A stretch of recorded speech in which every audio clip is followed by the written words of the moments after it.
Assalamualaikum. Welcome back to Dailydishes. ഇന്ന് ഞാൻ ഇറച്ചിപ്പത്തിരിയാണ് തയ്യാറാക്കുന്നത്. അധികം ആൾക്കാർക്കും അറിയുന്ന ഒരു റെസിപ്പിയാണ് ഇറച്ചിപ്പത്തിരിയുടേത്. അതുപോലെ എല്ലാവർക്കും നല്ല ഇഷ്ടമാവുകയും ചെയ്യും. ആവശ്യത്തിന് എരിവും ചെറുതായിട്ടൊരു മധുരമൊക്കെ ആയിട്ട് നല്ല ടേസ്റ്റാണ് ഇതിന്. ഉണ്ടാക്കി എടുക്കാനും എളുപ്പമാണ്. ഞാനിപ്പോൾ ഇത് ഉണ്ടാക്കുന്നത് ചിക്കൻ വെച്ചിട്ടാണ്. അപ്പോൾ നമുക്ക് ഈ ഒരു രീതിയിൽ തന്നെ ബീഫ് വെച്ചിട്ടും തയ്യാറാക്കിയെടുക്കാം. അപ്പോൾ നമുക്കിത് എങ്ങനെയാണ് തയ്യാറാക്കിയെടുക്കുന്നതെന്ന് നോക്കാം. അപ്പോൾ ഞാനിത് തയ്യാറാക്കാൻ വേണ്ടിയിട്ട് 250 ഗ്രാമോളം ചിക്കൻ എടുത്തിട്ടുണ്ട്. ചിക്കൻ കുറച്ചൊന്ന് കൂടി പോയാലും കുറഞ്ഞു പോയാലൊന്നും കുഴപ്പമൊന്നുമില്ല കേട്ടോ. ഞാനിപ്പോൾ എടുത്തുള്ളത് എല്ലോട് കൂടിയുള്ള ചിക്കനാണ്. നമുക്കിത് വേവിച്ചെടുത്ത ശേഷം എല്ലൊക്കെ മാറ്റി കൊടുക്കാം. അപ്പോൾ നമുക്ക് ഈ ചിക്കൻ ഇനി വേവിക്കാൻ വെക്കാം. ഞാനൊരു പ്രഷർ കുക്കറിലിട്ടിട്ടാണ് ചിക്കൻ വേവിച്ചെടുക്കുന്നത്. അപ്പോൾ ഒരു കുക്കറിലേക്ക് ചിക്കൻ ഇട്ട് കൊടുക്കാം. ഇനി ഇതിലേക്ക് ആവശ്യത്തിന് വേണ്ട ഉപ്പ് ചേർത്ത് കൊടുക്കാം.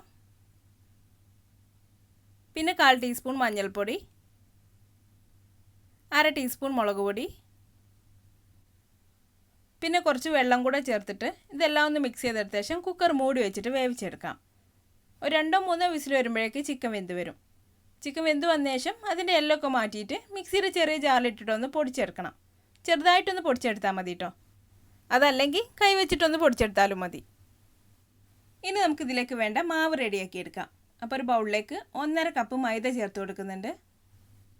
അപ്പോൾ നമുക്ക് വേണമെങ്കിൽ 1 കപ്പ് മൈദയും പിന്നെ 1/2 കപ്പ് ഗോതമ്പ് പൊടിയും കൂടെ മിക്സ് ചെയ്തിട്ട് വേണമെങ്കിലും എടുക്കാം. ഇനി ഇതിലേക്ക് ആവശ്യത്തിന് വേണ്ട ഉപ്പ് ചേർത്ത് കൊടുക്കാം. പിന്നെ 1 ടേബിൾ സ്പൂൺ ഓയിൽ. ഇനി ഇതെല്ലാം കൂടി ഒന്ന് മിക്സ് ചെയ്ത് കൊടുക്കാം.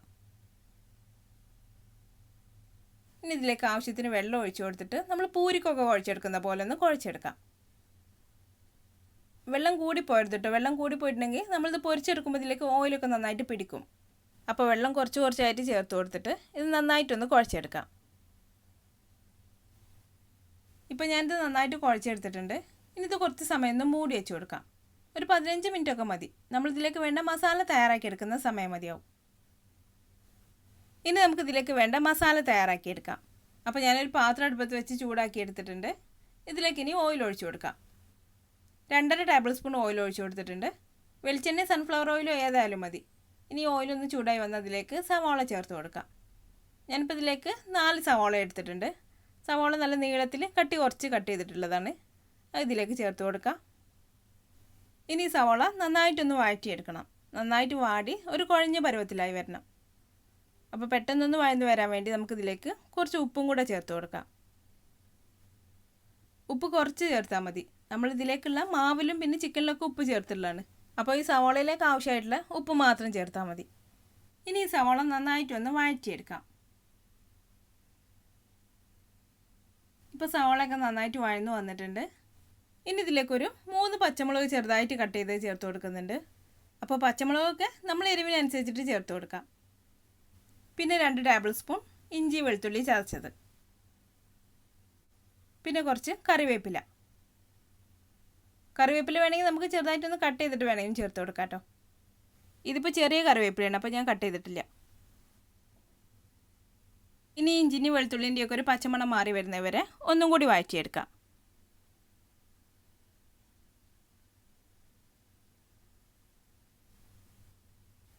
ഇപ്പോൾ ഇഞ്ചി വെളുത്തുള്ളിയൊക്കെ വഴന്നു വന്നിട്ട് അതിൻ്റെ പച്ചമണമൊക്കെ ഒന്ന് മാറി വന്നിട്ടുണ്ട്. ഇനി ഇതിലേക്ക് നമുക്ക് ഒരു 1/4 ടീസ്പൂൺ മഞ്ഞൾപ്പൊടി ചേർത്ത് കൊടുക്കാം. പിന്നെ 1/2 ടീസ്പൂൺ കുരുമുളക് പൊടി, പിന്നെ 1/4 ടീസ്പൂൺ ഗരം മസാല. തീ ഒന്ന് കുറച്ച് വെച്ച ശേഷം ഈ പൊടികളൊക്കെ ഒന്ന് മൂത്ത് വരുന്നവരെ ഒന്നും കൂടി വഴറ്റി കൊടുക്കാം.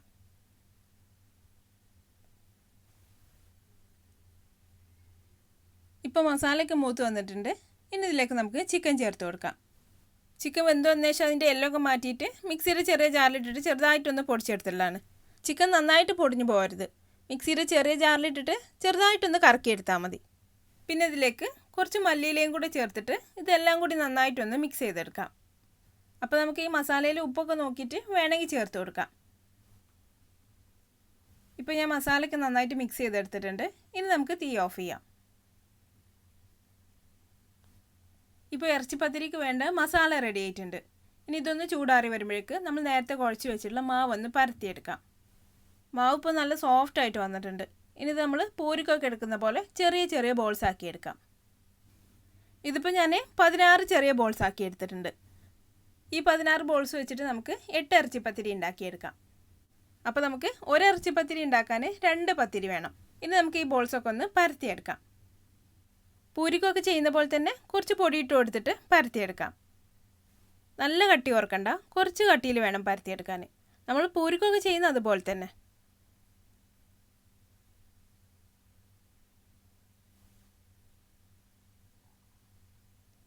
ഞാനിപ്പോൾ മാവൊക്കെ ഇതുപോലെ പരത്തിയെടുത്തിട്ടുണ്ട്. ഇനി ഇതിൻ്റെ നടുക്കായിട്ട് നമ്മൾ തയ്യാറാക്കി വെച്ചുള്ള മസാല വെച്ച് കൊടുക്കാം. മസാല നന്നായിട്ടൊന്ന് ചൂടാറിയ ശേഷം വേണം ഇതിലേക്ക് വെച്ച് കൊടുക്കാൻ. കൂടുതൽ വെച്ച് കൊടുക്കരുത് കേട്ടോ, ഇതുപോലെ നടുക്ക് മാത്രം വെച്ച് കൊടുത്താൽ മതി. ഇനി വേറൊരു പത്തിരി ഇതിൻ്റെ മുകളിൽ വെച്ച് കൊടുത്തിട്ട് ഇതിൻ്റെ സൈഡൊക്കെ ഒന്ന് ഒട്ടിച്ചു കൊടുക്കാം. മൈദ ആയതുകൊണ്ട് പെട്ടെന്ന് ഒട്ടി വരും. ഇനി ഇതിൻ്റെ സൈഡൊക്കെ ഒന്ന് പിരിച്ച് വെച്ച് കൊടുക്കാം. ചെറുതായിട്ടൊന്ന് മടക്കി മടക്കി വെച്ച് കൊടുത്ത ശേഷം ഇതുപോലൊന്ന് പിരിച്ച് വെച്ച് കൊടുത്താൽ മതി. അപ്പോൾ ആദ്യമായിട്ട് ചെയ്യുമ്പോൾ നമുക്ക് അത്രയ്ക്ക് ശരിയായിട്ട് വരണമെന്നില്ല കേട്ടോ. പിന്നെ 2-3 പ്രാവശ്യമൊക്കെ ചെയ്യുമ്പോൾ നമുക്ക് പിന്നെ ഈസി ആയിട്ട് ചെയ്യാൻ പറ്റും. ഇനി നിങ്ങൾക്ക് ഇതുപോലെ പിരിച്ചു വെക്കാൻ പറ്റുന്നില്ലെങ്കിൽ നല്ല എളുപ്പത്തിൽ ചെയ്യാൻ പറ്റുന്ന വേറൊരു രീതി ഞാൻ കാണിച്ചു തരാം. അതാകുമ്പോൾ എല്ലാവർക്കും ചെയ്യാൻ പറ്റുന്ന രീതിയാണ്.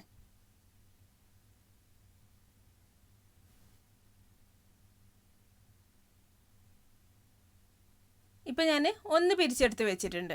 ഇനി നമുക്ക് അടുത്ത രീതിയിൽ എങ്ങനെയാണ് തയ്യാറാക്കുന്നത് നോക്കാം. അപ്പോൾ ആദ്യത്തെ പോലെ തന്നെ ഒരു പത്തിരി വെച്ചിട്ട് അതിന് നടുക്കായിട്ട് മസാല വെച്ച് കൊടുക്കാം. പിന്നെ വേറൊരു പത്തിരി വെച്ചിട്ട് കവർ ചെയ്ത് കൊടുക്കാം. എന്നിട്ട് ഇതിൻ്റെ സൈഡൊക്കെ ഒന്ന് ഒട്ടിച്ചു കൊടുക്കാം. സൈഡൊക്കെ ഒന്ന് ഒട്ടിച്ചു കൊടുത്ത ശേഷം ഒരു ഫോർക്ക് വെച്ചിട്ട് ഇതിൻ്റെ സൈഡൊക്കെ ഇതുപോലെ ഒന്ന് അമർത്തി കൊടുക്കാം. ഇതാവുമ്പോൾ എല്ലാവർക്കും ചെയ്യാൻ പറ്റുന്ന രീതിയാണ്. അപ്പോൾ പിരിച്ചു വെക്കാൻ പറ്റുന്നില്ലെങ്കിൽ ഇതുപോലെ ചെയ്താൽ മതി. ഇങ്ങനെ ചെയ്താൽ പിരിച്ചു വെക്കുന്ന പോലെ തന്നെ നല്ല ഭംഗിയാണ് കാണാനും. ഇപ്പോൾ ഞാൻ എല്ലാതും ഇതുപോലെ പിരിച്ചെടുത്ത് വെച്ചിട്ടുണ്ട്. ഇനി നമുക്കിത് ഫ്രൈ ചെയ്തെടുക്കാം. അപ്പോൾ ഫ്രൈ ചെയ്തെടുക്കാൻ വേണ്ടിയിട്ട് ഒരു ചീനച്ചട്ടി അടുപ്പത്ത് വെച്ചിട്ട് ചൂടാക്കി എടുത്തിട്ടുണ്ട്.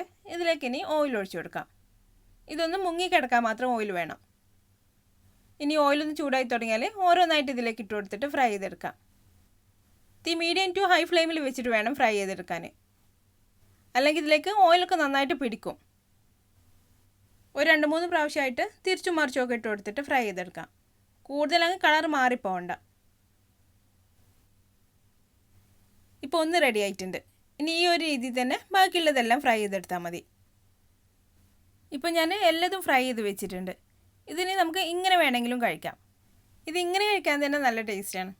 ചെറുതായിട്ടൊന്ന് ക്രിസ്പി ആയിട്ട് നല്ല ടേസ്റ്റാണ്. ഇറച്ചി പത്തിരിക്ക് നമുക്ക് ഒരു സ്റ്റെപ്പും കൂടെ ചെയ്യാനുണ്ട്. അപ്പോൾ ഈ പത്തിരിയൊക്കെ കുറച്ചും കൂടെ ഒന്ന് സോഫ്റ്റ് ആയിട്ട് വരികയും ചെയ്യും. പിന്നെ ചെറുതായിട്ടൊരു മധുരവും കൂടി ഉണ്ടാവും. അപ്പോൾ അതിന് വേണ്ടിയിട്ട് നമുക്കൊരു ബൗളിലേക്ക് ഒരു മുട്ട പൊട്ടിച്ചൊഴിച്ച് കൊടുക്കാം. പിന്നെ ഇതിലേക്ക് 1 ടേബിൾ സ്പൂൺ പഞ്ചസാര ചേർത്ത് കൊടുക്കാം.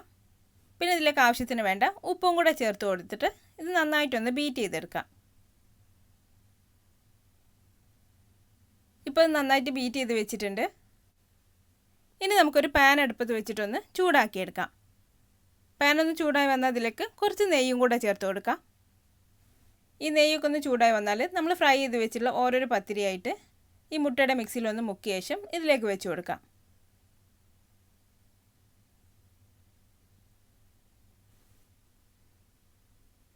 ഇങ്ങനെ എല്ലാ പത്തിരിയും നമുക്ക് മുട്ടയിൽ മുക്കിയ ശേഷം ഈ പാനിലേക്ക് വെച്ച് കൊടുക്കാം. ഇത് നമ്മൾ ഫോർക്ക് വെച്ചിട്ട് അമർത്തിയെടുത്തുള്ള പത്തിരി കേട്ടോ, അതാണ് കുറച്ചും കൂടി വലിപ്പത്തിലുള്ളത്. തീ നന്നായിട്ട് കുറച്ചിട്ട് കുറച്ച് സമയം ഒന്ന് വെച്ച് കൊടുക്കാം. ഒരു സൈഡൊക്കെ ഒന്ന് വെന്ത് തുടങ്ങിയിട്ടുണ്ടെങ്കിൽ ഇതൊന്ന് തിരിച്ചിട്ട് കൊടുക്കാം. ഇനി ഈ സൈഡ് ഒന്ന് വെന്ത് വന്നിട്ടുണ്ടെങ്കിൽ നമുക്കിത് പാനിൽ നിന്ന് മാറ്റി കൊടുക്കാം. ഇപ്പോൾ നമ്മുടെ ഇറച്ചിപ്പത്തിരി റെഡി ആയിട്ടുണ്ട്. നമ്മളിത് മുട്ടയിൽ മുക്കിയെടുത്തുകൊണ്ട് നല്ല സോഫ്റ്റ് ആയിട്ട് വന്നിട്ടുണ്ട്. നല്ല സോഫ്റ്റ് ആയിട്ട് നല്ല കുഴഞ്ഞ് വന്നിട്ടുണ്ട്. ആവശ്യത്തിന് എരിവും ചെറുതായിട്ടൊരു മധുരമൊക്കെ ആയിട്ട് നല്ല ടേസ്റ്റ് ആട്ടോ ഇത്. ഇനി നിങ്ങൾക്ക് മധുരം വേണ്ടെങ്കിൽ പഞ്ചസാരയുടെ അളവൊന്ന് കുറച്ചാൽ മതി. നമ്മളിതിൽ 1 ടേബിൾ സ്പൂൺ പഞ്ചസാര ചേർത്തിട്ടുള്ളൂ. അതുകൊണ്ട് കൂടുതൽ മധുരമൊന്നുമില്ല, ചെറുതായിട്ടൊരു മധുരമേ ഉള്ളൂ. പുറത്ത് ചെറുതായിട്ടൊരു മധുരം ഉള്ളതാണ് ഈ ഇറച്ചിപ്പത്തിരിയുടെ ടേസ്റ്റ്. അപ്പോൾ എല്ലാവരും ഇതുപോലെ ഇറച്ചിപ്പത്തിരി തയ്യാറാക്കി നോക്കിയിട്ട് അഭിപ്രായം എന്നെ കമൻറ്റിലൂടെ അറിയിക്കാൻ മറക്കരുത്. നിങ്ങൾക്ക് എൻ്റെ വീഡിയോ ഇഷ്ടമായാൽ ലൈക്ക് ചെയ്യാനും ഷെയർ ചെയ്യാനും കമൻറ്റ് ചെയ്യാനൊന്നും മറക്കരുത്. അപ്പോൾ അടുത്ത നല്ലൊരു റെസിപ്പി ആയിട്ട് വീണ്ടും കാണാം. Thanks for watching this video.